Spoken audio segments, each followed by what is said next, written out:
Guys வணக்கம் வணக்கம். நான் வந்து லும்முட் ஹைவேல போய்கிட்டுருக்கேன். ஈப்போ ஜலப்பாங்கிலேருந்து சிலிப்பின் பாதை எடுத்து லும்முட்டுக்கு போய்கிட்டுருக்கேன்.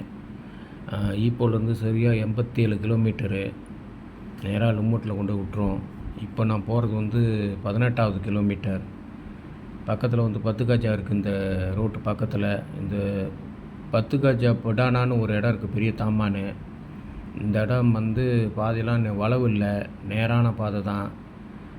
ரோடு தாராளமாக ஃப்ரீயாக இருக்குது, கார் ஓட்டம் குறவாக இருக்குது. இப்போ காலையில் மணி 10:22 ஆகுது. இந்த டைம் நான் போய்கிட்டுருக்கேன்.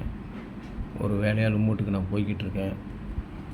மழை இல்லை, நல்லா இருக்குது, சிறப்பாக இருக்குது. இந்த பக்கம் நீங்கள் எதுவும் வண்டி ஓட்டினீங்கன்னா கவனமாக வாங்க, வந்துட்டு போங்க. எந்த ஒரு பிரச்சனையும் இல்லை, பார்க்க சூப்பராக இருக்குது. டிராஃபிக் லைட் இருக்கிறனால தான் இந்த வண்டி எல்லாம் ரைட் சைடு உள்ளதெல்லாம் கொஞ்சம் ஸ்லோவாகுது. ஏன்னா அவங்க வந்து ரைட் சைடு வளையிற பாதை, அது நான் நேராக போகிற பாதை. அதனால் இங்கே வந்து எந்த ஒரு சிக்கலும் இல்லை. இந்த இடம் பார்த்திங்கன்னா பூசிங் டிராஃபிக் லைட் இது. ஓகே காய்ஸ், ரொம்ப நன்றி. மறுபடியும் பார்த்துட்டு அடுத்த வீடியோவில் சொல்கிறேன்.